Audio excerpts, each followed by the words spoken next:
Bueno, muchísimas gracias por continuar en nuestro programa. Ya como le anunciamos, estamos en nuestra sección de acción legal, por supuesto, gracias a la firma de abogados de Costa Rica, del licenciado don Rafael Rodríguez. Don Rafael, gracias por estar con nosotros y sobre todo que esta tarde, como le anunciamos en los titulares, vamos a hablar de un tema importantísimo, derecho de los trabajadores, exámenes de sangre, pruebas de doping, el polígrafo, qué tanto tienen derecho los patronos, dónde se está violentando el detalle de los trabajadores y qué le pueden hacer a usted y qué no, que no le violente, por supuesto, su privacidad o intimidad. Para eso el licenciado nos va a aclarar todos esos aspectos. Buenas tardes. Buenas tardes, Helen. Efectivamente, hoy día, Julio, buenas tardes. Traemos un temita importante para los trabajadores, no solamente para conocer ellos sus derechos, sino para determinar las obligaciones que el patrono tiene en este tipo de situaciones que se pueden presentar a nivel laboral. Licenciado, es muy frecuente y vamos a empezar con el tema de, por ejemplo, el doping. A veces hay empresas que le exigen al trabajador que quiere saber si es una persona que consume o no cierto tipo de drogas y entonces antes de contratarlo le exigen que se haga una prueba de doping. ¿Esto es legal o no es legal? Nuestro código de trabajo le prohíbe al patrono realizar cualquier acto que vulnere los derechos de los trabajadores. En este caso, el pretender realizar una prueba de doping para saber si una persona consume drogas o si una persona está alcoholizada es un acto que está prohibido. En este caso en particular, si es que el patrono, por alguna circunstancia que se está presentando, ya en el momento que el trabajador esté en su sitio de trabajo, esté trabajando y tiene aquella idea de que el trabajador se encuentra alcoholizado, se encuentra drogado, pues la ley prohíbe, el Código de Trabajo le prohíbe al trabajador ejecutar sus labores en estado de ebriedad. Y tal vez ahí hay una posibilidad de hacerlo, pero si se hace esta situación para establecer la posibilidad de contratación, determinando de que una persona que consume algún tipo de droga no pueda ser contratado, o si se hace para verificar alguna situación que vaya a causar una discriminación de este tipo de personas que pueden ser adictas no solamente al alcohol, sino a algún psicotrópico, esto la ley lo prohíbe. Entonces, efectivamente, sabemos que a nivel de algunas empresas, algunos patronos realizan este tipo de pruebas, pero efectivamente son prohibidas por nuestra legislación. Don Rafa, bueno, otra cosa que siempre es muy frecuente y tiene que ver con el tema del polígrafo. Hay empleados que su jefe, dudando de una acción propia que ocurrió dentro de la empresa, someten a los empleados al polígrafo, que prácticamente esto es el detector de verdad o de mentira, sí, conocido popularmente, y cómo llegan a intimidar de alguna forma o a obligar al empleado que si no se somete a eso, pues lo van a despedir sin derecho a nada, bajo cualquier justificación, y el empleado se somete a este tipo de análisis, a veces bajo presión, sí, por miedo. Efectivamente, Helen, es del conocimiento de que hay algunas empresas en Costa Rica que por el tipo de negocios en que se encuentran involucradas requieren conocer si efectivamente sus trabajadores al momento de hacer una contratación o al momento de que se da un hecho anómalo en ese servicio que ellos prestan, requieren bajo una entrevista con lo que llamamos el polígrafo, que es la posibilidad de un aparatito que le permite conocer los impulsos sensoriales para saber si la persona está diciendo o no está diciendo verdad, de acuerdo a ciertos impulsos que se generan en este instrumento,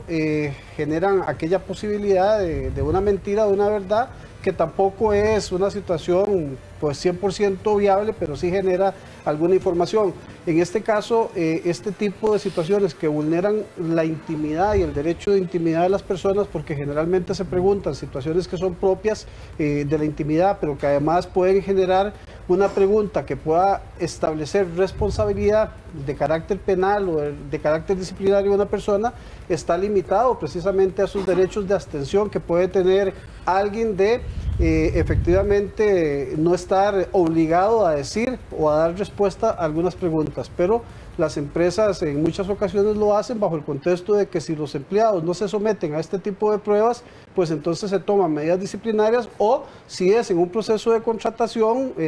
inicial, dicen no se contratan, pero tenemos que tener claro que con la puesta en marcha de la reforma procesal laboral hace ya casi 2 años, se establecieron dentro de la normativa una serie de limitaciones de políticas discriminatorias que impidían no solamente la discriminación del trabajador cuando estaba desarrollando su trabajo, sino la discriminación para el reclutamiento de los trabajadores. Entonces aquí se puede dar una situación patronal de restricción y de discriminación realizando este tipo de prácticas.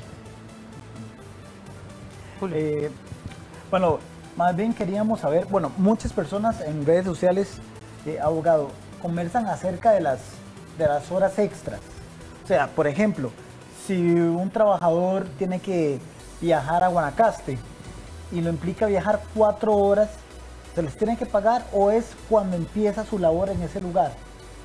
Mire, Julio, aquí lo que hay que tener claro es saber cuál es la jornada que tienen que cumplir los trabajadores. Los trabajadores tienen la obligación de cumplir su jornada o su horario en una jornada diurna, en una jornada mixta o una jornada nocturna. El horario extraordinario se da cuando se cumple más allá de esas jornadas a las que el trabajador está dispuesto para efectos de su contrato de trabajo. Si yo trabajo en una jornada diurna que es de 8 horas, todo lo que trabaje más allá de esas 8 horas, si no está dentro de alguna limitación que establezca la norma, pues es considerado horario extraordinario. En este caso, en donde se dan a veces traslados de un lugar a otro, pues se supone que el trabajador está haciendo ese traslado dentro de su jornada, pero si requiere salirse de su jornada para hacer estos traslados, pues probablemente el patrón no solamente va a tener que reconocer un horario extraordinario, sino también los viáticos, los gastos, el almuerzo, el desayuno. Si salió de su centro normal de trabajo, pues pueden haber algunos otros beneficios que puede acceder el trabajador. Y si fuera que el trabajador lo convocan a tal hora y salen de viaje o hay un retraso, ¿qué pasaría ahí? En este caso en particular, recordemos que el trabajador está sujeto a su horario de trabajo. Si tiene que ingresar antes del horario establecido y si tiene que salir después del horario establecido, eso puede generar horario extraordinario. Entonces se tiene que reconocer ese tiempo que se está llegando a trabajar antes o después como un horario extraordinario. Don Rafa, ¿qué pasa? Me pregunta una persona si en la empresa le exigen realizarse pruebas de sangre. ¿Por qué un patrono podría pedirle a una persona hacerse pruebas de sangre? Sí, mire, las pruebas de sangre en muchas ocasiones se realizan para saber si, en el caso de las mujeres, si la mujer se encuentra en estado de embarazo, es una forma de poder determinar que y eso sería discriminatorio, la persona se encuentra en estado de embarazo y esto genera una discriminación. Hay otra situación que en la prueba de sangre también se puede hacer alguna revisión tipo doping, ¿verdad? Determinar si hay rastros de sustancias psicotrópicas en la persona o si la persona tiene alguna enfermedad de carácter infectocontagiosa, hablemos VIH, hablemos SIDA, y se quieren hacer bajo el contexto de que es por una cuestión de seguridad de la empresa o de una cuestión de salud, pero en realidad a veces lo que conllevan es una situación de carácter discriminatorio, porque se quiere verificar en una mujer si está en estado de embarazo para no contratarla, o se quiere verificar en una persona si tiene sustancias psicotrópicas precisamente para no contratarla. La ley permite en nuestro Código de Trabajo la posibilidad de que los patronos realicen exámenes a los trabajadores y el trabajador tiene que someterse a ese examen única y específicamente para determinar en el momento de la contratación si el trabajador tiene en este caso una discapacidad o una incapacidad permanente que le impida precisamente poder ejercer esa labor o que tenga una enfermedad infectocontagiosa de carácter profesional que le impida realizar algunas labores. Entonces, esas sí las establece el código como una posibilidad de hacerlo, siempre y cuando se justifique y se fundamente las razones por las cuales se están realizando. Pero este tipo de exámenes de sangre no se tiene la obligación, sino es por cuestiones de salud y porque la empresa, por el giro de la empresa que tiene, tenemos empresas farmacéuticas que producen productos medicinales y que tienen estándares de calidad en cuanto a este tipo de situaciones que hacen ver de que los trabajadores pues requieren tener esa condición y se pueden realizar las pruebas en ese tipo de situaciones. Bueno, nos vamos a ir a la última pausa comercial y ya regresamos para continuar con este tema.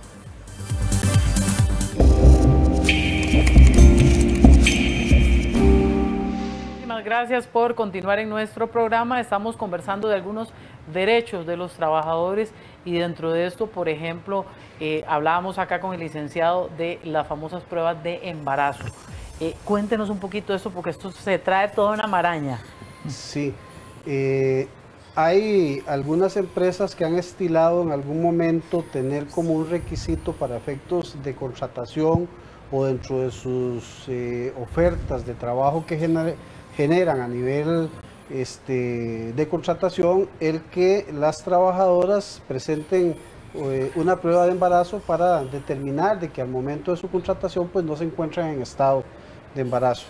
Estas pruebas son de carácter discriminatorio y no deben de aplicarse. Ya indiqué con anterioridad de que efectivamente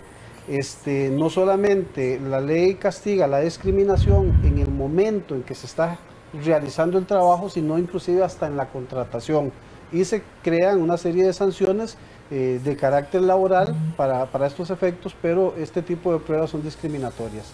Hay derechos de las mujeres en estado de embarazo y de las mujeres en periodo de lactancia que nuestro Código de Trabajo establece y les otorga un fuero especial a las trabajadoras, de tal forma de que inclusive el patrono, conociendo que están en estado de embarazo, no se pueden despedir aunque exista una causal justificada para ello. Si existe una causal justificada para despedir a una trabajadora que está en estado de embarazo, se requiere hacer un proceso ante el Ministerio de Trabajo para que sea el Ministerio el que autorice, después de un debido proceso, ese despido. Pero si se hace sin ese debido proceso y sin verificar las situaciones, la ley prevé inclusive una indemnización para la trabajadora, la reinstalación, el pago de todos los salarios caídos y la posibilidad de resarcirse de los daños que se le provocan por ese hecho. ¿Qué pasa, don Rafa, en el caso de las personas que han sido contratadas, por ejemplo, para trabajar solo de día y de repente el patrono le dice, bueno, ahora se tiene que trabajar una semana de día y una de noche, y de repente a usted le cambian los horarios y no le queda, digamos, otra opción, porque si no, pues tendrá que ser despedido? Sí, el contrato de trabajo tiene condiciones esenciales que no pueden ser variadas si no es con el visto bueno del trabajador. Una de esas condiciones es precisamente su horario de trabajo y su jornada de trabajo.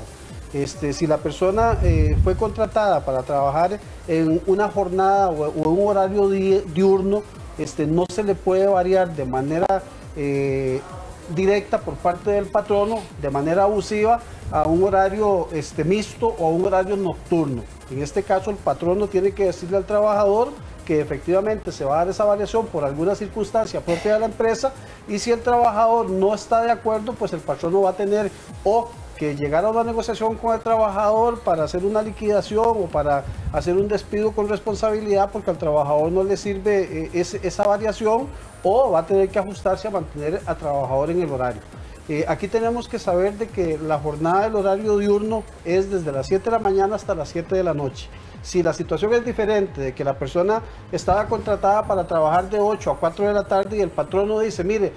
por cuestiones ahora de la situación económica que se está viviendo en el país, nosotros vamos en adelante a abrir el negocio a las 9 de la mañana y vamos a cerrar a las 5 de la tarde. Esa variación de horario sí es permitida porque está dentro de la jornada diurna. Solo en el caso de que a la hora de la salida esto le cause un perjuicio grave al trabajador, porque esa hora no le permite ir a la universidad, porque esa hora no le permite recoger a sus hijos de un centro de trabajo, entonces ahí sí tiene que negociar el patrono con el trabajador por esa circunstancia. Abogado, y si una persona